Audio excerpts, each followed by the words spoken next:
I never thought I'd be starting over at 35, but here I am, Dr. Tessa Thompson, dentist and soon-to-be business owner. It's been 3 years since I married Mike, a mechanical engineer, 5 years my senior. We live in my apartment. He says he left his to his ex-wife after their divorce. I don't know much about that part of his life, and I've never pushed. Our life together has been good, for the most part. I make a comfortable living as a dentist, but I've always dreamed of more. That's why I've been squirreling away every extra penny, denying myself little luxuries. My goal? Opening my own private practice. You should do it, Tessa, Mike said one evening as we sat on our worn couch, the TV droning in the background. You'd be great at running your own business. I looked at him, surprised by his enthusiasm. You really think so? He nodded, taking a swig of his beer. Absolutely. My wife, the business owner. Has a nice ring to it, don't you think? I couldn't help but smile. It did sound nice. It'll be a lot of work, I warned him. And money. We'll have to tighten our belts for a while. Mike waved his hand dismissively. Don't worry about that. We'll make it work. I'll support us for the first year while you get things up and running. You just focus on making your dream come true. His words filled me with warmth. This was why I loved him, his unwavering support, his belief in me. Okay, I said, my mind already racing with plans. Let's do this. The next few months were a whirlwind.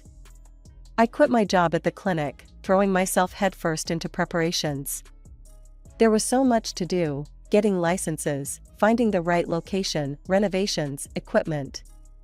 Every day brought new challenges, new decisions to make. Finally, after what felt like a lifetime of preparation, my office was ready. I stood in the doorway, taking in the gleaming equipment, the fresh paint smell, the neatly arranged waiting area. This was mine. All mine. As I locked up that first night, a mix of excitement and terror churned in my stomach. Tomorrow, I'd open my doors to my first patients. I was on my own now, sink or swim. The first few months of running my own dental practice were a whirlwind. I worked 7 days a week, from dawn till dusk, barely stopping to eat or sleep. My office became my second home, scratch that, my first home. I saw more of my dental chair than I did of my own bed. Dr. Thompson, your next patient is ready, my receptionist, Lisa, would say, poking her head into my office. I'd nod, gulping down the last of my cold coffee. Thanks, Lisa. Send them in. And so it went, day after day. Fillings, crowns, root canals, I did it all. When I wasn't with patients, I was buried in paperwork, learning the ins and outs of running a business. It was exhausting, but exhilarating too. This was my dream, after all. Mike and I became like ships passing in the night. When I left for work, he was still asleep. When I got home, he was already in bed. We communicated through hastily scribbled notes and brief text messages. How's work?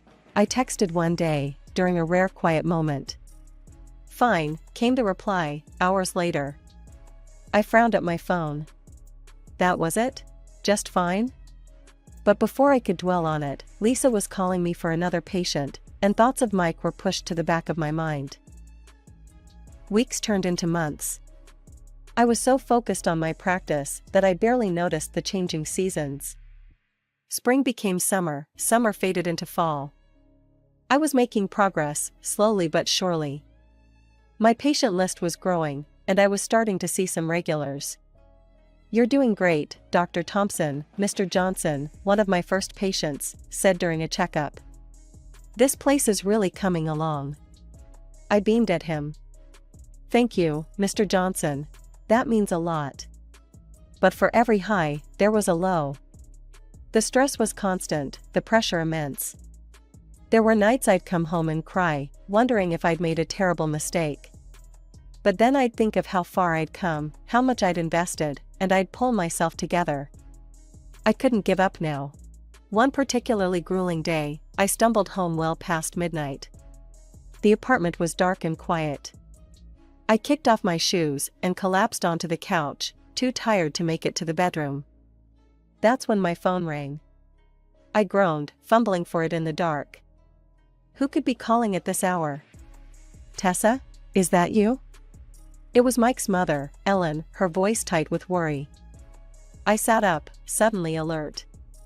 Yes, it's me. What's wrong? I've been trying to reach Mike all day, Ellen said. He's not answering his phone. I'm worried sick. There's been some kind of scandal at his work. My heart dropped. Scandal? What scandal? I'm sorry, I don't know anything about this, I said, my mind racing. I haven't really talked to Mike in a while. There was a pause on the other end of the line. Oh, Mike's mother said, her voice small. I see. Well, if you hear from him, please ask him to call me. Of course, I promised. I'll talk to him as soon as I can. After we hung up, I sat in the dark, my exhaustion forgotten. What was going on with Mike? How could there be a scandal at his work that I knew nothing about? I found Mike in our bedroom, sitting on the edge of the bed with his head in his hands. He looked up when I entered, his eyes red-rimmed and tired. We need to talk, I said, my voice sounding strangely calm, despite the turmoil inside me. Your mom called. She said there was some kind of scandal at your work. What's going on, Mike? He let out a long, shaky breath. I quit my job, Tessa. About a month ago. The words hit me like a physical blow. A month? You've been unemployed for a month and you didn't tell me? I didn't want to upset you, he said, his voice barely above a whisper. You've been so busy with the practice, I didn't want to add to your stress. I stood up, pacing the room as I tried to process this information. So what happened? Your mom mentioned a scandal. Mike ran a hand through his hair, a gesture I'd seen 1,000 times when he was uncomfortable. I had a fight with my boss. He was being unreasonable, demanding more and more overtime without compensation. I stood up to him, things got heated, and I walked out. My pride wouldn't let me stay. I wanted to yell, to shake him, to demand why he thought his pride was more important than our financial stability. But looking at him, slumped and defeated, I couldn't bring myself to do it. Instead, I sat back down beside him. What are you going to do now? I asked softly. Mike shrugged. I don't know. I think I might be suffering from burnout. I've been thinking about seeing a psychologist, maybe taking a short break from work to figure things out. Part of me wanted to scream that we couldn't afford a break, that I was already working myself to the bone trying to keep my new practice afloat. But I swallowed those words. Mike needed support, not criticism. Okay, I said, taking his hand. If that's what you need, we'll make it work. But Mike, you have to promise me something. No more secrets. I need to know what's going on in your life, good or bad. Okay? Mike nodded, squeezing my hand. Okay, I promise. I'm sorry, Tessa. I should have told you sooner. The next day, I called the clinic where I used to work and asked if they had any part-time positions available. It was a step backward, but we needed the extra income. As I hung up the phone, having secured the part-time position, I looked at Mike. He was on the couch, staring blankly at the TV. I got the job, I said. I start next week. He just nodded in response, as if it was something that was taken for granted. The next few months were a blur of exhaustion and stress. I'd wake up at dawn, see patients at my office until early afternoon, then rush to the clinic for my part-time shift. By the time I got home each night, I was dead on my feet. Mike, true to his word, started seeing a psychologist. He talked about burnout and needing time to recuperate. I tried to be supportive, but it was hard not to feel resentful as I watched him lounging on the couch while I worked myself to the bone. One evening, about 3 months after Mike had quit his job, I came home to find him in an unusually good mood. Tessa, he exclaimed as I trudged through the door. I've got great news. I got a job. It's with that engineering firm downtown. I start next week. Relief washed over me. Finally, things were looking up. That's wonderful, Mike, I said, managing a tired smile. We should celebrate. And celebrate we did. I splurged on a bottle of wine, and for the first time in months, we sat down to a meal together, talking and laughing like we used to. It felt good, like maybe we were getting back on track. But my relief was short-lived. A month into his new job, Mike came home fuming. I quit, he announced, throwing his briefcase onto the couch. I froze, the plate I was washing slipping from my hands and clattering into the sink. What? Why? The boss is a tyrant, Mike spat. He wants complete control over everything. I'm not some puppet he can order around. So what now? I asked when he finally paused for breath. He shrugged. I'll find something else. Something better. A job where they appreciate my skills and give me the freedom I deserve. I wanted to scream. To shake him and ask if he appreciated my skills, if he understood the freedom I'd given up to keep us afloat. But I didn't. I just nodded, turned back to the dishes, and tried to ignore the sinking feeling in my stomach. The weeks that followed were tense. Mike spent his days at home, supposedly job hunting, while I continued my grueling schedule. But more and more often, I'd come home to find him playing video games or watching TV. Any luck with the job search? I'd ask. Nothing suitable yet, he'd reply, not looking away from the screen. These companies just don't get it. I need something challenging, you know? With good pay and flexible hours. Then one day, Mike started talking about having children. Wouldn't it be great to have a little one running around? He said over breakfast. I could stay home and take care of the kid while you work. It's the perfect solution. I stared at him, my coffee mug frozen halfway to my lips. Mike, we can barely afford our current lifestyle. How could we possibly support a child? He waved his hand dismissively. We'll figure it out. You're doing great with your practice, and I'll find something eventually. Come on, Tessa, don't you want to be a mom? The question hit me like a punch to the gut. Of course I wanted children, someday. But not like this. Not when our marriage was hanging by a thread and our financial situation was so precarious. I think we need to focus on getting our lives in order first, I said carefully. Maybe when things are more stable. Mike's face fell. You just don't understand, he muttered. You're always so focused on work, you can't see what's really important.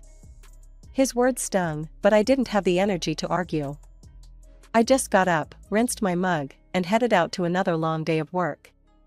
As the months dragged on, the tension in our household grew thicker.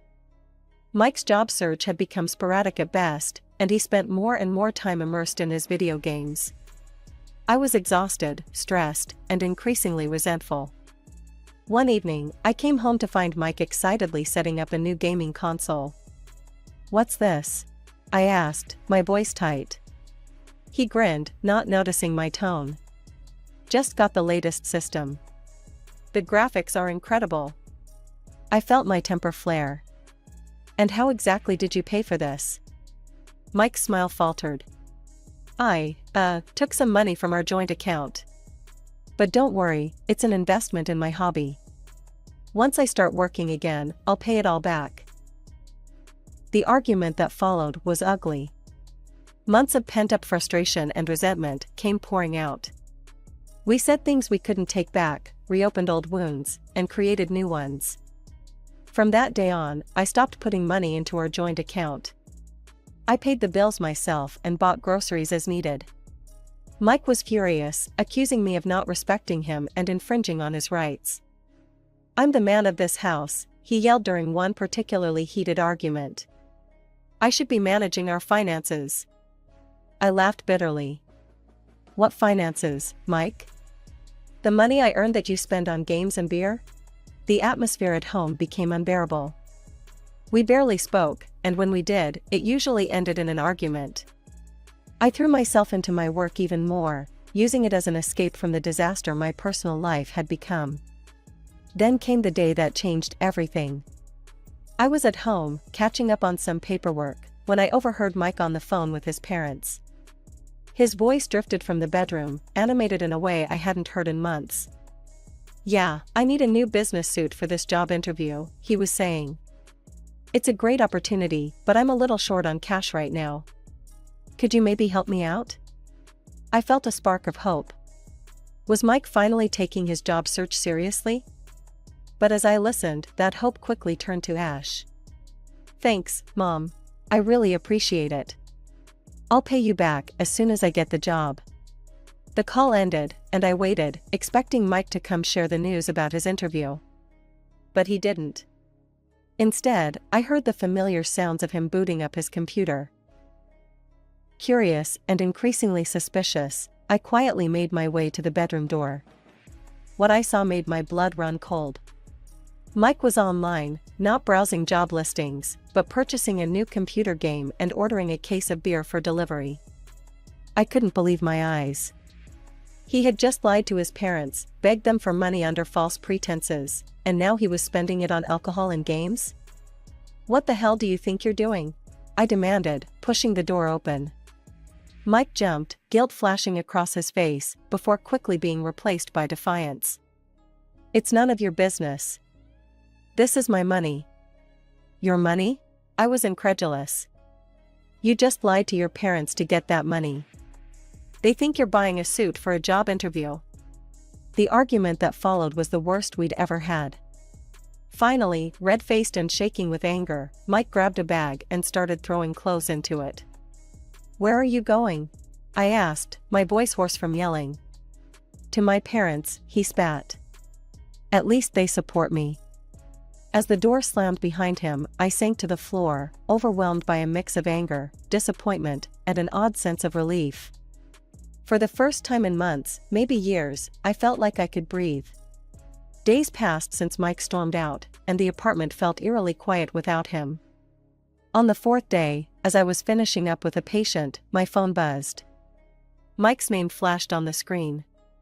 My heart raced as I answered. "Hey, Tessa."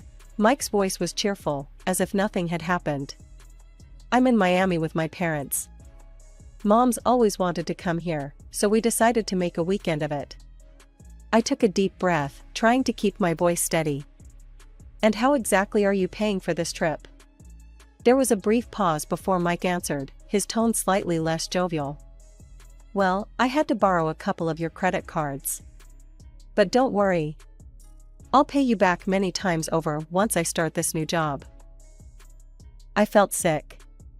"You took my credit cards without asking me?"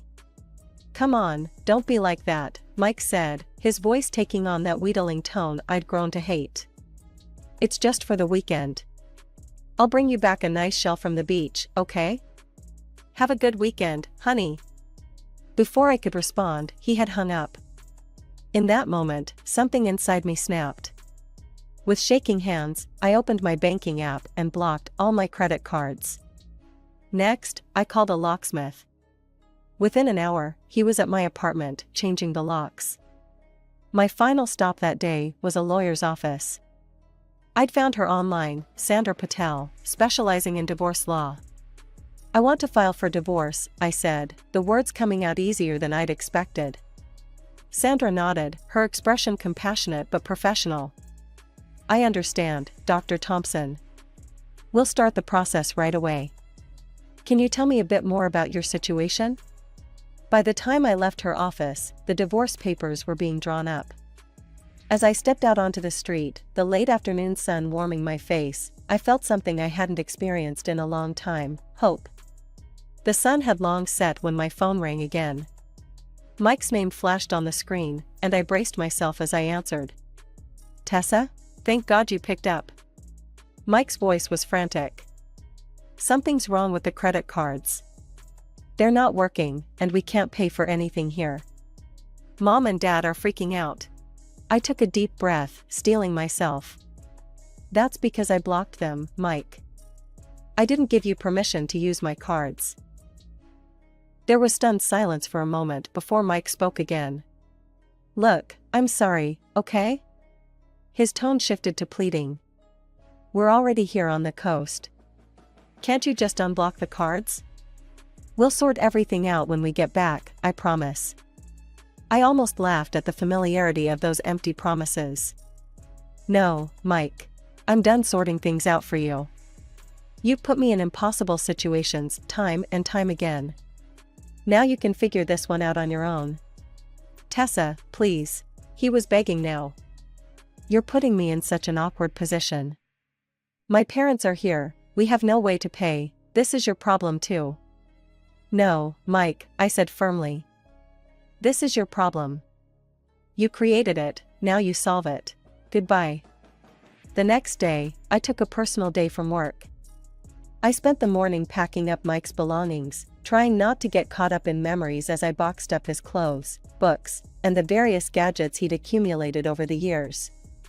Once everything was packed, I called a storage facility and arranged for his things to be kept there. A few days later, I was at work when my phone buzzed with a call from Mike. I stepped out of my office to take it.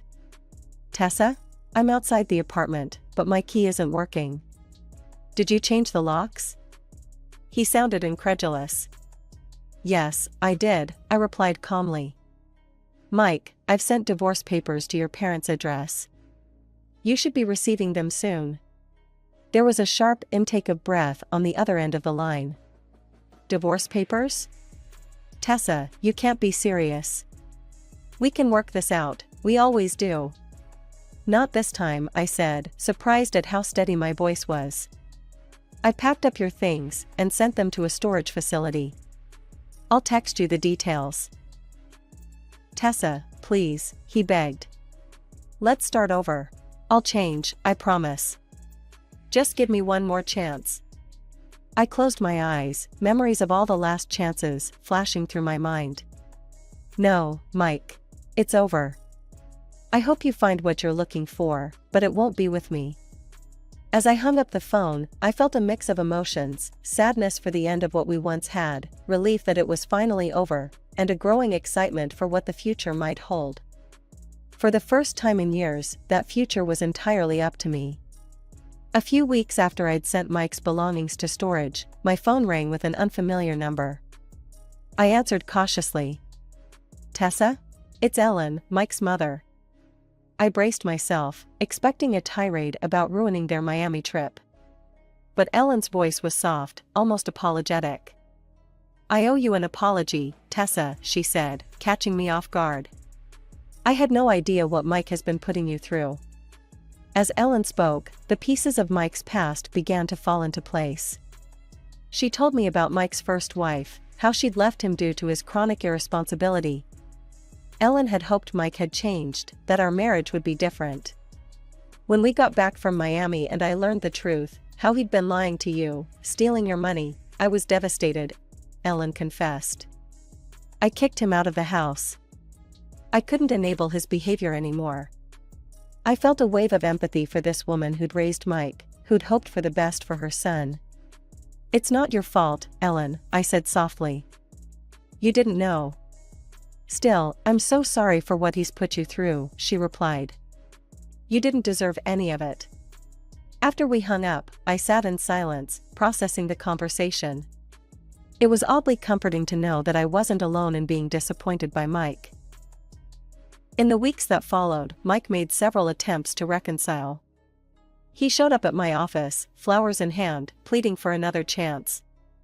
He waited outside my apartment, trying to catch me as I came home.